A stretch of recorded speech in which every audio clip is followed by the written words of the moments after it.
Hello students, yesterday we have seen the Kepler's two laws. Kepler's two laws.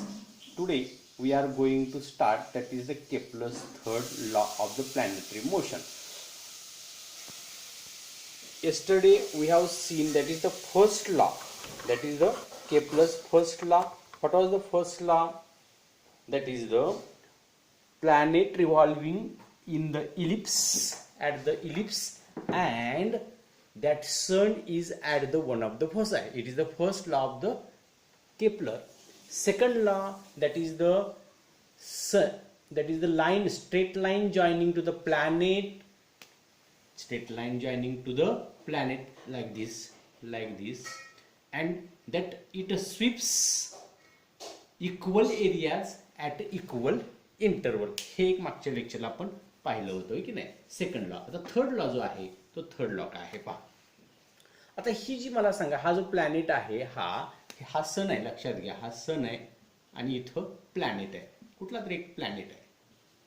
Okay, आणि हा planet असा revolve होणार आहे, असा रिव्हॉल्व होणार आहे. आता ही रिव्हॉल्व होणार म्हणजे ही जी हा जो रिव्हॉल्व होता, हा जो पाथ आहे, हा पाथ सर्क्युलर पाथ आहे, लक्षात घ्या. याला आपण, आणि हा याने एक रिव्होल्यूशन कंप्लीट केला की त्याला आपण पिरियड ऑफ रिव्होल्यूशन म्हणणार आहे. त्याने या प्लॅनेटने इथून असा एक रिव्होल्यूशन कंप्लीट केला की त्याला मी काय म्हणणार आहे, पिरियड ऑफ रिव्होल्यूशन. म्हणजे रिव्होल्यूशन करण्याचा एक कालावधी, पिरियड ऑफ रिव्होल्यूशन असं म्हणणार आहे. आणि ही जी काही डिस्टन्स आहे, हे जे डिस्टन्स आहे त्याला आपण आर असं म्हणणार आहे. सन पासूनचं त्या प्लॅनेटचं डिस्टन्स आहे त्याला आपण आर असं म्हणणार आहे.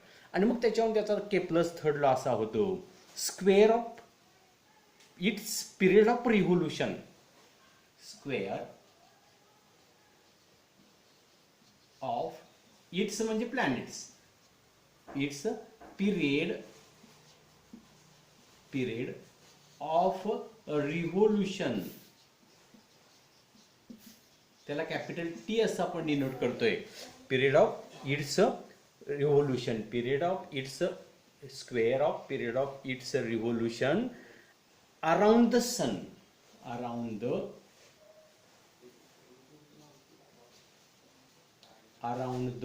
sun is, around the sun is directly proportional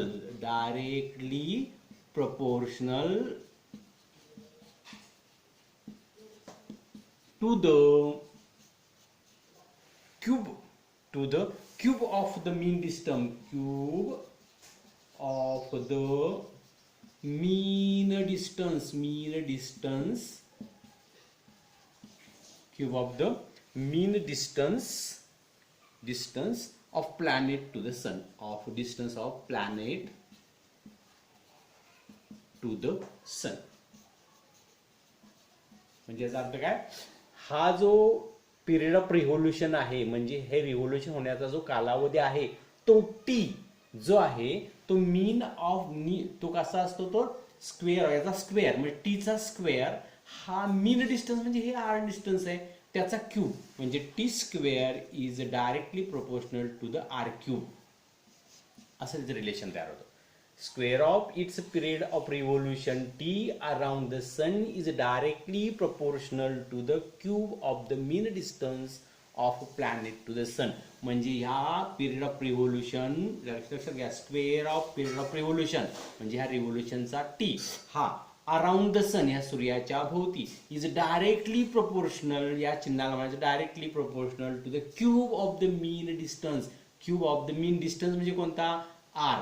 R हा डिस्टन्स आहे, cube of the mean distance planet of the planet to the sun. आणि हेच रिलेशन आपण T square equal to K R cube असं मांडू शकतो. आणि हे आर क्यूब इकडे, इथे हा जो डायरेक्टली प्रोपोर्शनल चिन्ह असतं की नाही ते निघून जातं आणि तो बरोबर चिन्हाने के येतं आणि त्याच्यावर तयार होतं T square divided by R cube equal to K. K is a constant, K असतो कॉन्स्टंट. समजते का बघा, हे झाला हा केप्लर्स थर्ड लॉ. हे तीन लॉ अतिशय व्यवस्थित स्टडी करून ठेवायचे आहेत. तीन लॉ काय करायचे आहेत, अतिशय व्यवस्थित स्टडी करून ठेवायचे आहेत, अतिशय महत्त्वाचे असतात. परीक्षेला एक मार्क्सला हे विचारले जातात. याला म्हणतात केपलर्स थ्री लॉ. त्यात रिलेशन लक्षात ठेवा, T²/r³ इक्वल टू R आणि डायरेक्टली प्रोपोर्शनल. लक्षात घ्या, पिरियड ऑफ रिव्होल्यूशन इज, थोडक्यात जर लक्षात ठेवायचं असेल तर period of revolution is directly proportional to the mean distance of the planet from the sun, means T² is directly proportional to the R³. अलग लक्षात, हे तुम्हाला इथं लक्षात यायला पाहिजे. आता हे तुझ्या हा जरा कालच्याला राहिलेला थोडासा पाठ आता आपण बघणार आहे. आता जेव्हा न्यूटननी जेव्हा ग्रॅव्हिटेशनल फोर्सचा शोध लावला तेव्हा ग्रॅव्हिटेशनल फोर्सचा शोध लावला तेव्हा त्यानं तो असा म्हणतो की every object in the universe attract to each other. म्हणजे युनिवर्स मधला प्रत्येक ऑब्जेक्ट एकमेकाला आकर्षित करतोय. प्रत्येक ऑब्जेक्ट काय करतोय, एकमेकाला आकर्षित करतो आहे. आणि तो आकर्षित करताना तो एकमेकाकडे एका डेफिनेट फोर्सनी, एका निश्चित एका फोर्सनी तो काय करतोय, आकर्षित करतोय. फोर्स F आपण मागे पाहिलेला आहे. आणि मग समजा आता मी दोन मासेस घेतले, दोन ऑब्जेक्ट घेतले. समजा मी एक ऑब्जेक्ट घेतला, हा दुसरा एक ऑब्जेक्ट घेतला, त्याला मी M1 मास म्हणतोय, याला M2 मास म्हणतोय. आणि हा A ऑब्जेक्ट आहे, हा B ऑब्जेक्ट आहे. तर ह्या दोन ऑब्जेक्ट हे एकमेकाला कुठल्या ना कुठल्या तरी एका कॉन्स्टंट फोर्सनी एकमेकाला काय करत असणार आहेत, अट्रॅक्ट करत असणार. म्हणजे हा याला इकडे ओढतोय, म्हणजे हा जो आहे ना तो याला इकडे ओढतोय आणि तो याला, म्हणजे दोघे एकमेकाला काय करतायत तर ओढतायत. आणि ते कुठल्या तरी एका कॉन्स्टंट फोर्सनी ओढतायत. आणि मग त्याला तो जो ते जे फोर्स जे आहेत, तर हा जो फोर्स आहे तो कोणता फोर्स आहे, कोणत्या फोर्सने ते अट्रॅक्ट करतायत, लक्षात आलं. आणि हा जो फोर्स आहे यालाच म्हणतात Newton's universal law of gravitation. Newton's universal law of gravitation.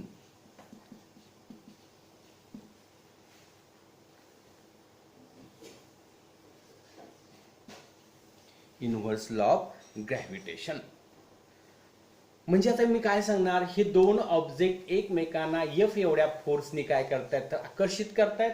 आणि हे जे आकर्षित करणारे जे काय फोर्स आहे तो त्या मासेसच्या गुणाकाराशी, आणि ते दोन मासेस समजा जर का आपण दोन ऑब्जेक्ट जर D एवढ्या डिस्टन्सवर ठेवले असतील, हा जो आहे, हा जे डिस्टन्स आहे ना, हे D डिस्टन्स आहे, समजा असं D डिस्टन्सवर जर ठेवला असेल तर हे दोन मासेस जे आहेत त्याच्यातला फोर्स ऑफ अट्रॅक्शन हा या मासेच्या मल्टिप्लिकेशनशी डायरेक्टली प्रोपोर्शनल असतो आणि डिस्टन्सच्या स्क्वेअरशी इन्व्हर्सली प्रोपोर्शनल असतो.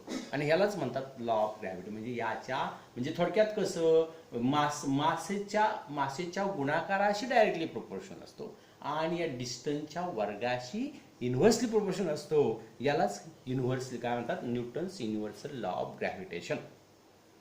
मग तो काय बघा, तर every object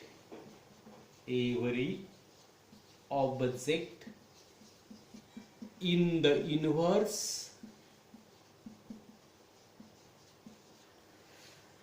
universe attracts every other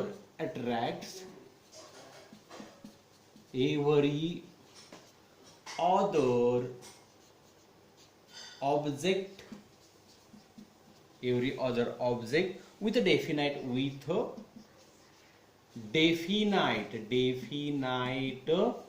force.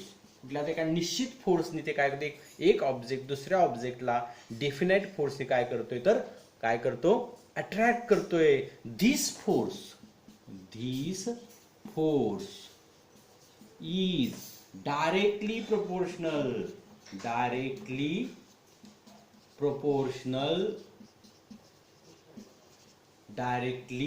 proportional to product of their masses and inversely proportional to the square of distance between them. अशा प्रकारे तो ग्रॅव्हिटेशन लॉ जो आहे तो लॉ तुम्हाला सांगता येईल. Inversely proportional to the square of distance between them. समजते का बघा. Inversely proportional to the square of distance between them. बघा आणि एकदा बघा. तर Newton's universal law of gravitation काय पाहतोय आपण. न्यूटनचा वैश्विक गुरुत्वाकर्षणाचा नियम मराठीमध्ये त्याला म्हणतात. आणि मग every object in the universe attract to each other, म्हणजे कुठलेही दोन ऑब्जेक्ट घेतले तर ते दोन ऑब्जेक्ट एकमेकाकडे आकर्षित करतात. Other object with a definite force, त्याच्यात मग ते आकर्षण करतात एकमेकाला ओढतात असा त्याचा अर्थ. तर ते कुठल्या एका डेफिनेट फोर्सनी आकर्षित करत असले पाहिजेत. This force is directly proportional to the product. बघा हेच आपण इक्वेशन मध्ये कसं मांडणार. Force F is directly proportional to the product of their masses means m1 and m2 is directly proportional to and inversely proportional to the square of distance between them. आणि त्या दोघांच्या मधील जे अंतर d आहे किंवा काही असेल अंतर, त्या अंतराच्या वर्गाशी व्यस्तानुपाती असते. याला आपण हे रिलेशन त्याच्यामधलं म्हणजे f is directly proportional to the m1 m2 divided by d square. हेच रिलेशन मी असं मांडू शकतो पहा. F equal to G m1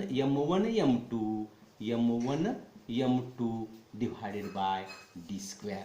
आता m1 is the mass of the first object and m2 is the mass of the second object. m1 is the mass of first object and m2 is the mass of the second object. आणि हेच तुमचं gravitation हा जी जो आहे, जी त्याला आपण जीला काय म्हणतो gravitational universal constant. G is called